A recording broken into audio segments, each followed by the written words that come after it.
गलत फहमियों के किस्से इतने दिलचस्प है। हर ईंट सोचती है दीवार मुझ पे ही टिकी है। मित्रांनो, असंच आपल्या महाराष्ट्रातील राजकारणामध्ये आणि मुंबईच्या महानगरपालिकेच्या इलेक्शनमध्ये एक कुटुंब वारंवार दाखवायचा प्रयत्न करत होतं की मुंबई, महाराष्ट्र, मराठी, मराठी अस्मिता, मराठी भाषिक हे फक्त आमच्यामुळे टिकून आहेत. आणि पूर्ण महाराष्ट्राची इच्छा एकच आहे की मुंबई महानगरपालिकेमध्ये ठाकरेच असावे. आता जालन्याचे जरांगे पाटलांनी सांगितलं होतं मुंबई म्हणजे ठाकरे. हेच गलतफहमी आहे. आमच्याशिवाय काहीच नाही. आम्ही म्हणजेच महाराष्ट्र. हा महाराष्ट्र कुणाचा आहे, मुंबई कुणाची आहे, ही या मतदार बंधू भगिनींना दाखवून दिलंय आणि त्यांनी सांगितलं सुद्धा. मित्रांनो, रामकृष्ण हरी, आपल्याला आज याच विषयावरती बोलायचं आहे. सध्या मुंबई महानगरपालिकेच्या माध्यमातून जे काही सध्या महापौर पदावरून जे काही राजकारण तिथं तापलं गेलंय, ताणलं गेलंय, त्यामध्ये एक वाक्य, एक शब्द वारंवार ऐकायला मिळतोय, वारं फिरणार. आणि ठाकरे म्हणतात महापौर आमचाच हवा ही आमची इच्छा आहे. जर देवाच्या मनात आलं तर महापौर आमचाच होईल. आणि संजय राऊत म्हणतात की महापौर हा आमचा होईल. आता आम्ही उद्या ताज हॉटेल बांद्रा येथे जेवायला जात आहोत. लोकांनी यावरती शंका उपस्थित करू नये. कारण काय, ह्याच ताज हॉटेलमध्ये शिंदेचे 29 नगरसेवक हे तिथं आहेत त्या ठिकाणी. कारण काय, 2-3 वाक्य जे आहेत ठाकरेंनी बोलले होते की महापौर आमचा होऊ शकतो, काही होऊ शकतं, काय काय काय काय. पण या ठिकाणी याच माध्यमातून शिंदेंनी खबरदारी म्हणून या ठिकाणी 29 लोकांना एका हॉटेलमध्ये ठेवलेलं आहे. आता यावरून महाराष्ट्रामध्ये काही अशा ठिणग्या पडत आहेत, काही अफवा आहेत. त्यामध्ये पहिली अफवा, महापौर हा ठाकरेचाच असणार आहे, महापौर हा मराठी असणार आहे. आणि ठाकरे म्हणतात महापौर आमचा असावा असं आम्हाला वाटतंय. कारण बघा, तुम्हाला जी काही आकडेवारी आहे, तुम्हाला ती आकडेवारी समजून घ्यावी लागते मित्रांनो. पहिली आकडेवारी अशी आहे की ह्या मुंबई महानगरपालिकेच्या इलेक्शनमध्ये जो काही आकडा आहे बहुमताचा, हा आकडा कुणीही पार करू शकला नाही किंवा त्या आकड्यापर्यंत कुणीही पोहोचू शकलं नाही. 114 जागा ह्या महापौरासाठी पाहिजेत. पण बघा, भाजपला 89 आहेत, 26 आहेत, 29 शिंदे, उबाटा 65, 6 मनसे, 24 काँग्रेस आणि MIM 8, NCP 3, SP 2 आणि या प्रकारे जे जागा आहेत, जागा अशा आहेत. म्हणजे एकूण जे काही मनुष्यबळ आहे, एकूण जे काही आकडा पाहिजे, तो आकडा सध्या यांना कुणालाच मिळाला नाही. म्हणजे बहुमत असं या ठिकाणी कुणालाही मिळालं नाही. सर्वांच्या हातामध्ये कुबड्याच आहेत. ह्या कुबड्या एकमेकाला मिळवून जुळवून या ठिकाणी त्या ठिकाणी आपलं महापौर आहे तर त्यांना महापौर द्यावा लागेल. पण या ठिकाणी समीकरण असे आहेत. आता शिंदे आणि देवाभाऊ दोघं तरी एक झाले, यांचा दोघांचा आकडा 118चा पार होतो.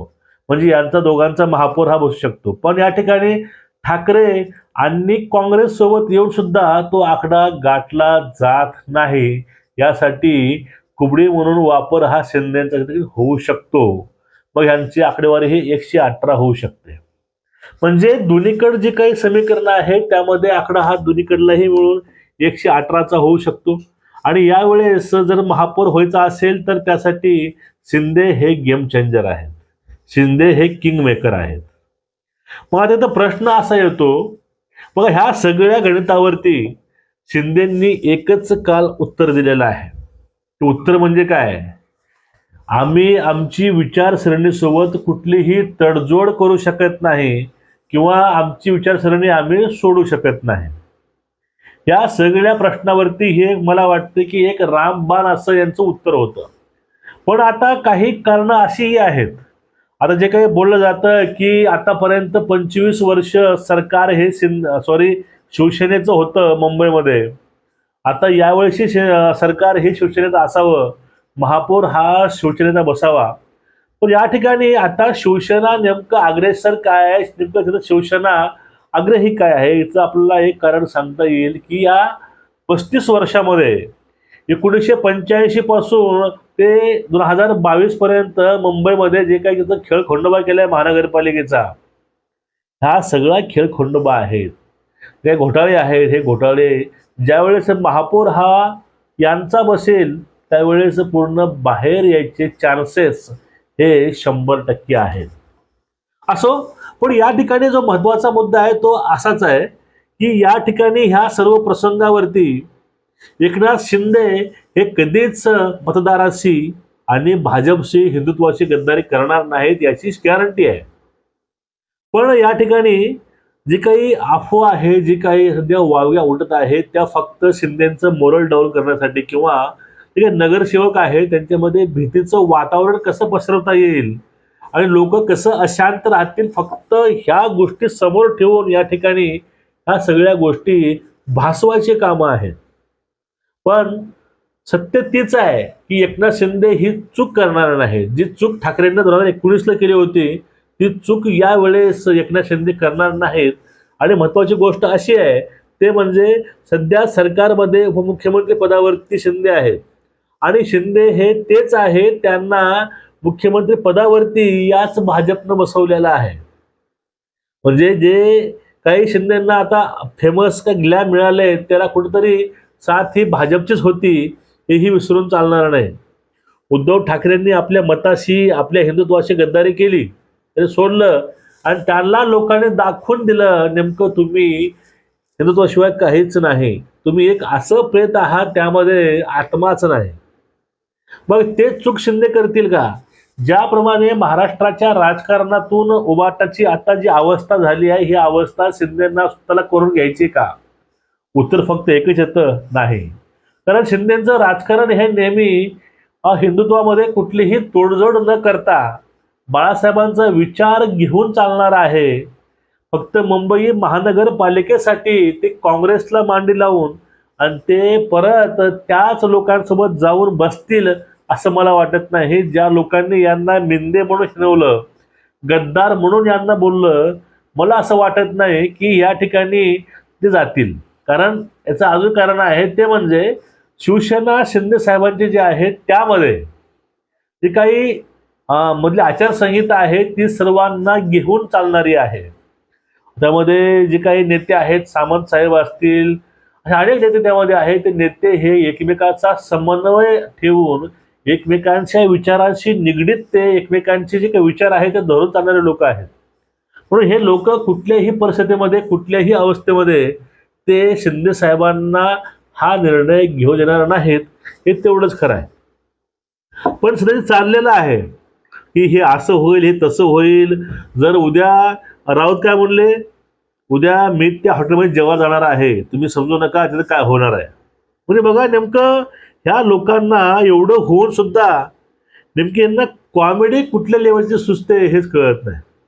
नेमकं यांना म्हणायचंय काय, नेमकं यांच्या मनामध्ये नेमकं काय आहे हे काहीच कळत नाही. आता उद्धव ठाकरे म्हणतात की देवाला जर वाटलं तर आमचा महापौर होईल. आता देव कुठला नेमका, देवेंद्र फडणवीस की कुठलं देव अजून? पण ह्या सगळ्या गोष्टी पाहिल्या तर आता उद्या राऊत आणि शिंदे साहेब ह्या दोघांची मिटिंग होणार आहे आणि मिटिंगतून हा निर्णय पुढे येईल की महापौर कसा या ठिकाणी शिवसेनेचा बसेल, त्यावरती भगवा कसा राहील. या अनेक गोष्टीचं हे लोक कन्फ्युजन फक्त करत आहेत. बघा शिंदे साहेब सध्या उपमुख्यमंत्री आहेत, त्यांच्याकडे चांगली मंत्रिपद आहेत आणि जे काय मिळालं ते ह्या युतीमुळे मिळालेलं आहे. उद्धव ठाकरे सोबत राहून काहीच मिळालं नाही, फक्त अपमान आणि टोमणे या पलीकडे त्यांच्या आयुष्यामध्ये दुसरं काय आलं नाही.